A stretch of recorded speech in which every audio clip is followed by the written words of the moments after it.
Gender, feminisme, konflik, konsep yang memiliki kolerasi namun banyak yang masih belum benar-benar mendalami dan memahami bagaimana kedua konsep ini berhubungan.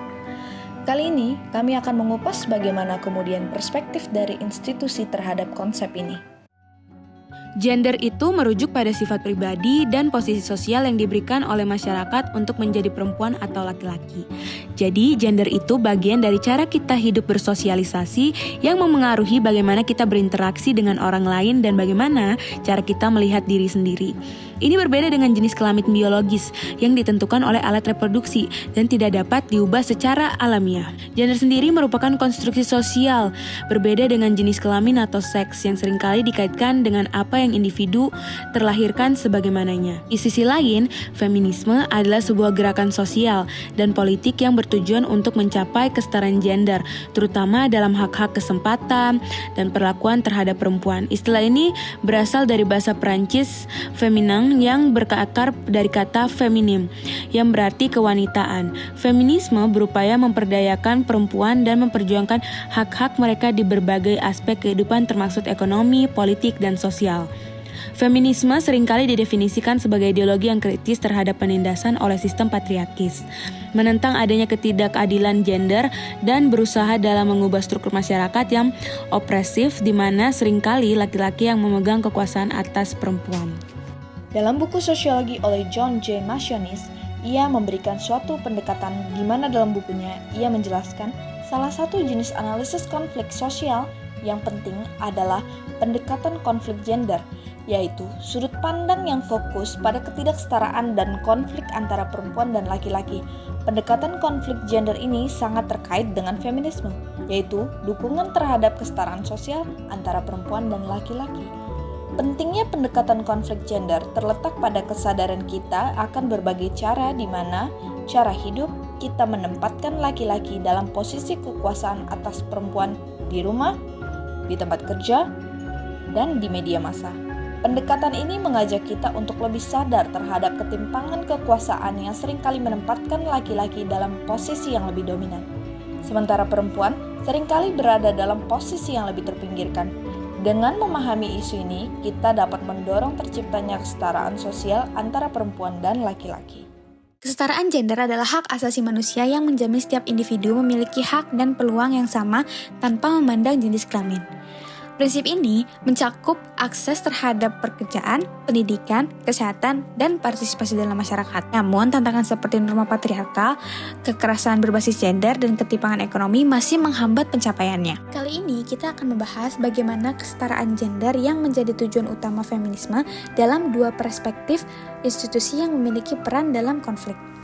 Palang Merah sebagai organisasi kemanusiaan memainkan peran unik dalam upaya mencapai kesetaraan ini sambil tetap memegang teguh prinsip netralitasnya. Netralitas bagi Palang Merah berarti tidak memihak dalam konflik politik, agama, atau ideologi manapun. Namun, tidak berarti bersikap pasif terhadap ketidakadilan. Ketika memberikan bantuan dalam situasi konflik, Palang Merah memastikan layanan yang diberikan secara adil kepada semua pihak yang membutuhkan, terlepas dari gender atau afiliasi mereka. Pendekatan ini memungkinkan organisasi untuk membangun kepercayaan dengan semua pihak yang terlibat dalam konflik, sambil tetap mempromosikan kesetaraan melalui program pendidikan dan pelayanan kemanusiaan. Sementara itu, institusi militer turut berkontribusi dengan caranya sendiri, berupaya menciptakan lingkungan yang lebih inklusif melalui peningkatan partisipasi perempuan dalam angkatan bersenjata dan penyelenggaraan pelatihan sensitivitas gender. Kedua institusi ini membuktikan bahwa memperjuangkan kesetaraan gender dapat dilakukan sambil tetap menjalankan prinsip dan peran khusus masing-masing organisasi dalam masyarakat. Dalam konteks gender, Palang Merah menghadapi tantangan tersendiri. Mereka perlu menyeimbangkan prinsip netralitas dengan kebutuhan untuk merespon isu-isu yang dihadapi perempuan, terutama dalam situasi konflik. Perempuan seringkali menghadapi resiko khusus seperti kekerasan berbasis gender dan membutuhkan akses ke layanan kesehatan reproduksi. Untuk itu, Palang Merah telah mengembangkan program-program yang responsif terhadap gender sambil tetap menjaga netralitasnya.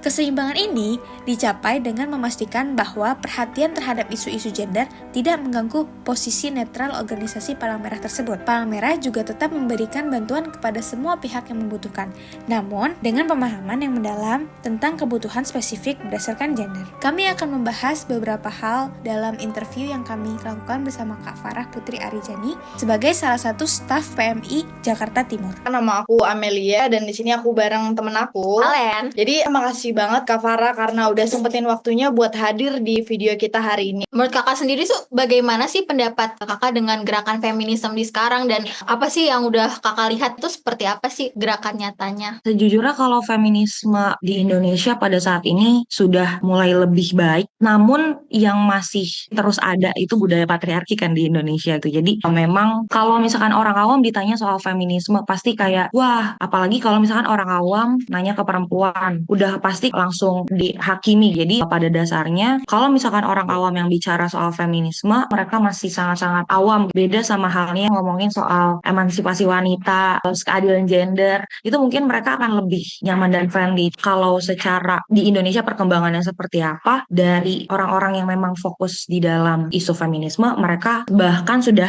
bersuaranya itu udah jauh banyak banget. Kayak kemarin waktu Women's March tahun lalu gitu kan, terus juga kampanye lah, campaign gitu di secara langsung maupun juga secara digital gitu. Dan bahkan kalau misalkan ngomongin soal feminisme dalam kebijakan di dunia pemerintahan pun juga kan udah mulai, terutama untuk undang-undang KDRT sudah mulai dibuat beberapa kebijakan pekerja perempuan PMI, pekerja migran Indonesia yang ada di luar negeri gitu. Apakah mereka sudah terjamin? Kemudian juga ada untuk pekerja rumah tangga atau ART gitu ya, yang pada dasarnya kan perempuan gitu. Mungkin mereka juga banyak yang belum terlindungi secara hukum gitu. Terus kayak jam kerja untuk ART itu masih belum ada payung hukum yang bisa melindungi mereka. Karena kan kita sadar ya bahwa gerakan feminisme itu ya nggak cuma ke pro perempuan aja, tapi supaya mewujudkan keadilan gender itu sendiri. Apa dengan tidak ada diskriminasi, ketimpangan gender dan lain-lain. Mungkin aku juga sebelum ke pertanyaan selanjutnya mau ngejelasin juga mungkin karena kita kan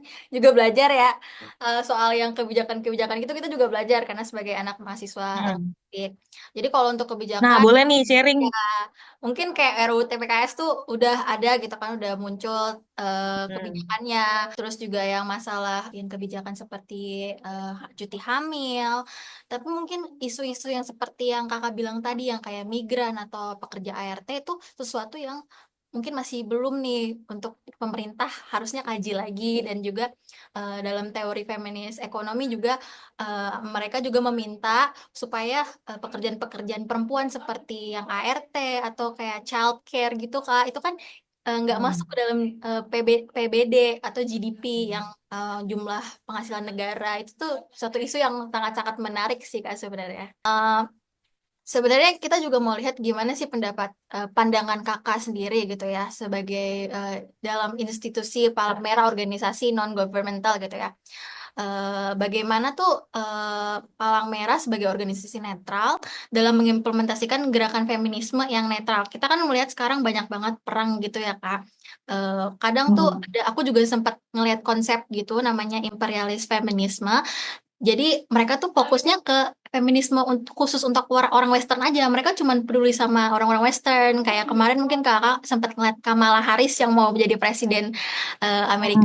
Dia support Israel atas nama kayak untuk melindungi perempuan-perempuan ya. Padahal kan perempuan-perempuan Palestina juga perlu dilindungi gitu.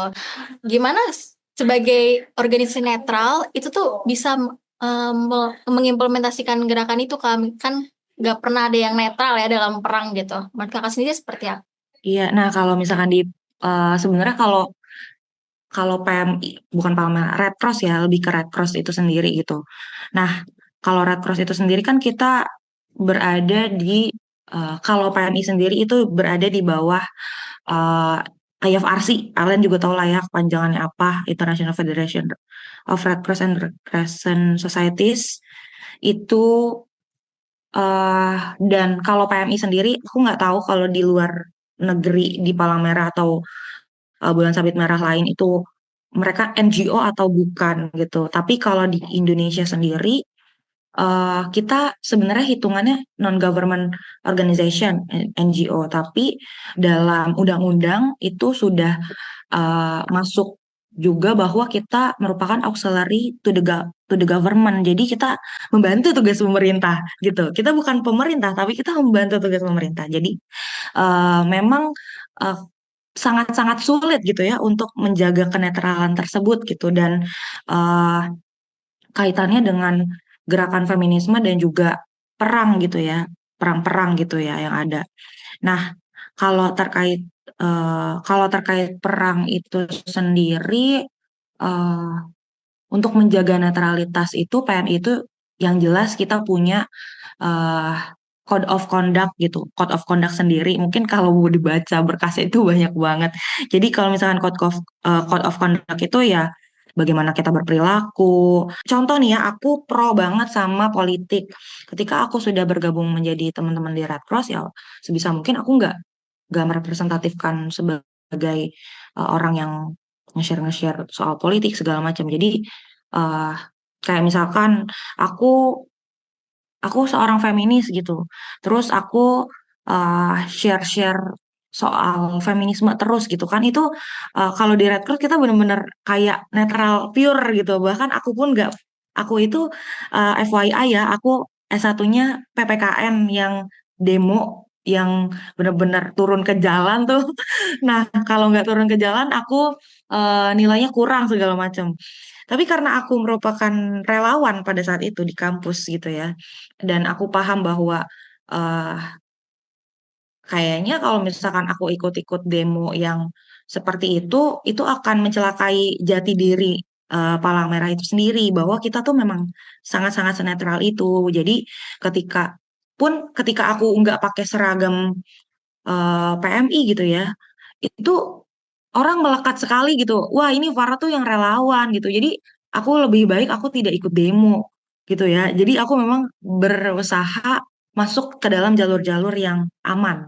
Dan gimana caranya untuk menyuarakan seputar feminisme, ya itu jejaring dan kolaborasi sih kalau Red Cross. Karena kita nggak cuma sendiri gitu ya, nggak cuma eh, ya nggak cuma berdiri sendiri gitu. Kita juga berjejaring. Kalau di PMI Kota Jakarta Timur sendiri, kita yang tadi aku bilang kita bergabung sama jaringan UNFPA, itu United Nation Population Fund, organisasi internasional untuk Badan PBB untuk pemenuhan HKSR. Mungkin nanti bisa di search sendiri UNFPA itu apa. Jadi memang kita eh, bukan menumpangi ya, berjalan beriringan bersama dengan orang-orang yang memang benar-benar terjun ke sana, tapi kita tidak melepaskan dari netralitas kita sendiri. PM itu lebih ke ranah inklusivitasnya aja gitu. Jadi kita nggak cuma melihat dari segi esensial semua orang, tapi kita juga melihat kebutuhan-kebutuhan perempuan itu seperti apa gitu. Secara internasional ya yang aku tahu gitu. Kayak misalkan mau terjun ke bencana gini atau mau membantu perang, bencana, segala konflik gitu. Itu kita nggak boleh mencantumkan kayak harus laki-laki, dibutuhkan laki-laki segala macam kan. Kalau relawan kan ada grupnya ya gitu. Jadi kita seharusnya memang kalau dari internasional itu nggak ada kayak gitu. Rekrutmen staff juga nggak ada kayak gitu. Jadi siapapun boleh ikut, mau dia perempuan, laki-laki atau ragam identitas gender lainnya, itu sangat-sangat diperkenankan gitu untuk membantu.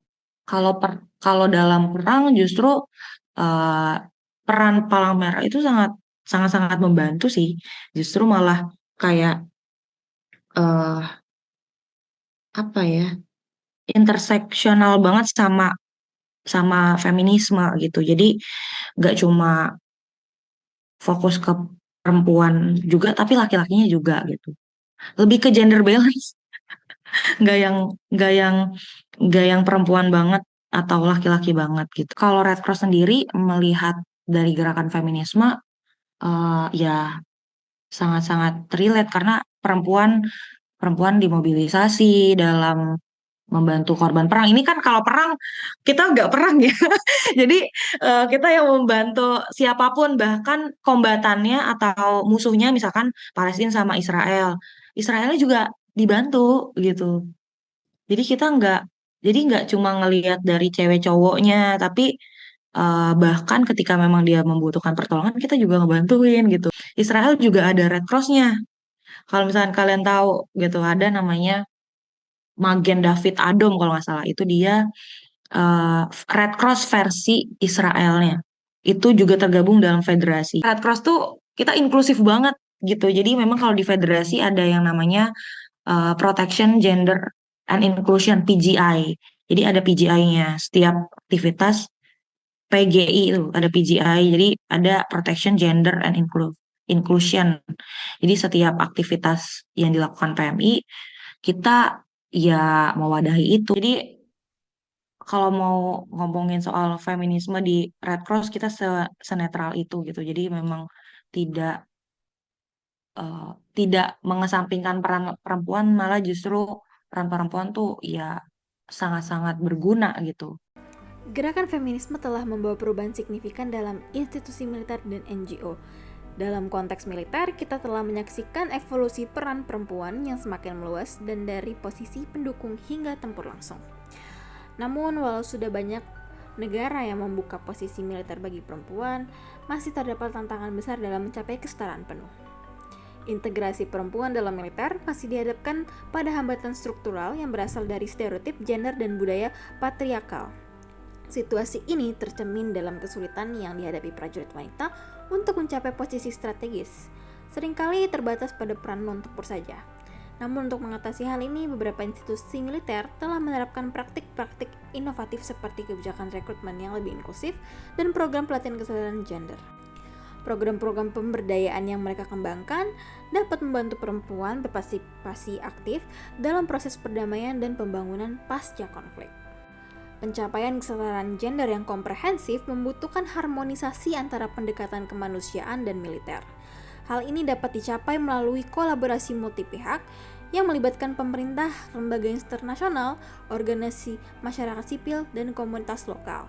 Dengan pendekatan terpadu ini, baik institusi militer maupun organisasi masyarakat sipil dapat berkontribusi secara efektif dan mewujudkan masyarakat yang setara. Kami akan membahas bagaimana perempuan ini memiliki peran dalam militer dengan berbincang langsung bersama Mayor Sus Line Dinar Simamora, Kasibin Skadik 505 yang merupakan bagian TNI AU. Sebelumnya aku perkenalkan diri, aku Kimberly dan ini partner aku. Halo semua, nama aku Carla. Dan hari ini kita sudah kedatangan salah satu narasumber kita, seorang tentara wanita, yaitu ada Mayor Dinar Simamora. Sebelumnya aku pengen tahu Miss Dinar tuh backgroundnya gimana di militer, kenapa mau bergabung di militer, dan juga gimana sih masuk di militer dengan yang stereotipnya tuh adalah kebanyakan militer itu kan biasanya laki-laki dan juga jiwanya itu maskulan dan Oke, hai semuanya. Perkenalkan, kalau nama lengkap sih aku namanya Line Dinar Mahdalena Simamora. Tapi biasanya kalau di kantor cukup dengan Dinar Simamora. Untuk saat ini aku berpangkat mayor dan korps. Aku sendiri adalah sus, namanya sebenarnya dinas khusus gitu. Jadi ada beberapa, salah satunya adalah termasuk di khususnya adalah bidang bahasa. Kenapa aku pengen masuk jadi tentara? Sebenarnya ini karena satu hal, yaitu paman adalah seorang angkatan darat. Beliau dari alumni dan beliaulah yang memberi informasi tentang TNI kita. Waktu itu mau selesai semester akhir, kemudian paman tuh ngasih tahu mau nggak mau masuk jadi TNI nggak. Waktu pertama kali nih yang ada di terlintas di benak aku waktu itu adalah bisa nggak ya aku gabung gitu. Setahu aku kan kalau jadi TNI itu mayoritas semuanya didominasi laki-laki. Kemudian sepertinya kalau jadi TNI itu semuanya harus disiplin juga. Terus waktu itu yakin nggak ya aku bisa masuk. Tapi itu diyakinkan oleh paman gitu waktu itu. Nah kalau pengalaman aku sendiri, aku juga pernah berdinas di Madiun di Jawa Timur. Kemudian pindah ke Makassar. Kemudian beberapa tahun pindah ke Jakarta. Kemudian dari Jakarta ternyata aku pindah ke Pontianak. Tetapi di sela-sela berdinas aku juga pernah ditugaskan gitu. Pada saat berdinas di Makassar, aku pernah ditugaskan menjadi seorang pelatih di Magelang. Kemudian waktu aku di Madiun dulu, aku pernah ditugaskan di luar TNI. Itu memang TNI AU bekerja sama dengan STPI waktu itu namanya. Kemudian yang terakhir kali aku dapat kesempatan untuk bisa join UN di tahun 2020 sampai dengan 2021. Kalau ditanya excited apa enggak join Indonesian Air Force, ya. Terus dengan join UN juga terakhir kali, ternyata surprise yang lain yang ada di dalam kehidupan aku gitu. Wow, ternyata sebagai seorang perempuan angkatan udara, aku juga nggak hanya bisa berkembang di TNI AU aja, ternyata dari TNI, khususnya TNI AU, aku juga bisa join UN, yang di situ juga banyak sekali pengalaman-pengalaman. Kan tadi Miss dengan dinas ke berbagai macam daerah. Dulu menurut Miss gimana sih peran feminisme dalam melihat dampak konflik terhadap perempuan? Terus apakah ada perubahan di militer dalam cara melindungi hak-hak perempuan, terutama di daerah konflik? Oke, kalau menurut aku sih sejauh ini di TNI sendiri kita sangat didukung ya. Jadi untuk tidak ada feminisme di TNI, aku rasa terlebih di tempat aku kerja, teman kerja male counterpart kita sih, mereka sangat support sih. Jadi yang penting kita menunjukkan dedikasi kerja kita, etos kerja kita, kinerja kita bagaimana. Selama kita masih bisa membuktikan itu dengan pengalamanku selama ini, aku rasa kita juga bisa memberi kontribusi lebih. Jadi tidak ada isu, selama aku berdinas tidak ada isu negatif terkait dengan apa yang kita harapkan bersama, bahwa kita juga mendapatkan kesempatan yang sama di dalam hal sosial maupun di dalam hukum. Tadi kan Miss sendiri udah banyak nih ke dinas-dinas juga. Terus mungkin kan Miss bisa ngelihat kalau ada konflik atau gimana. Menurut Miss sendiri ketika melihat konflik atau perang, apakah hal tersebut memiliki gender? Oh ya, karena aku kan pernah join UN, mungkin bisa aku kaitkan sedikit dengan peran aku waktu di UN, karena itu kan memang daerah konflik juga. Nah, ini maksudnya kan konflik bersenjata mungkin ya. Oke, aku bercerita tentang pengalaman aku sebagai seorang military observer itu selama aku di MONUSCO, ikut misi MONUSCO. Jadi kebetulan di penugasan aku itu sebagai military observer yang tugasnya adalah untuk mencari data, informasi yang bisa membantu masyarakat lokal. Nah, karena di daerah konflik, ya biasa, kalau konflik bersenjata pasti tidak akan jauh, pasti ada yang dirugikan. Siapa sih yang banyak dirugikan? Pada kenyataannya adalah anak-anak, perempuan, karena di saat konflik, kecenderungan kekerasan terhadap anak, perempuan sangat besar gitu. Jadi, waktu kita berbicara perempuan di peran perempuan militer di UN, yaitu adalah untuk menjadi jembatan agar apa yang kita inginkan bisa tercapai, dalam artian untuk membantu para perempuan korban kekerasan perang seperti itu. Kalau misalnya perempuan yang mencari informasi laki-laki, yang mendekati perempuan tersebut laki-laki, mungkin ada keterbatasan, misalnya ketidaknyamanan komunikasi, enggan berbicara, banyak faktor ya, bahwa mungkin terkait dengan kebudayaan mereka. Nah, ini adalah hal-hal yang bisa membantu orang seperti aku ditugaskan di dalam UN mission. Jadi untuk memberdayakan perempuan, membantu perempuan lain. Dalam konsep bernegara sendiri, perempuan sebagai manusia memiliki hak yang sama untuk dapat melakukan aktivitas yang sama dengan laki-laki. Dominasi laki-laki terhadap perempuan memunculkan suatu gerakan sosial dan juga revolusi sosial yang menghasilkan teori kritis baru. Dengan fakta dunia kita yang masih belum mencapai perdamaian, perempuan menjadi objek, terkadang dianggap sebagai benda. Namun sama seperti manusia lainnya, perempuan atau bahkan identitas gender lainnya memiliki andil penting. Perlu diingat bahwa perempuan bukan hanya sekedar objek dalam konflik, melainkan agen perubahan yang memiliki hak dan kemampuan yang sama dengan laki-laki. Pengalaman dari institusi yang sudah kami interview, dari militer dan juga Palang Merah, menunjukkan bahwa kesetaraan gender bukan hanya tentang membuka akses, tapi bagaimana tentang mengubah mindset dan sistem yang telah lama tertanam. Atau yang bisa dibilang juga institusi gitu. Kedua perspektif institusi ini kami harap dapat memberikan pengetahuan baru dengan berbagai dinamika dan juga relevansinya terhadap peran gender dalam dunia konflik.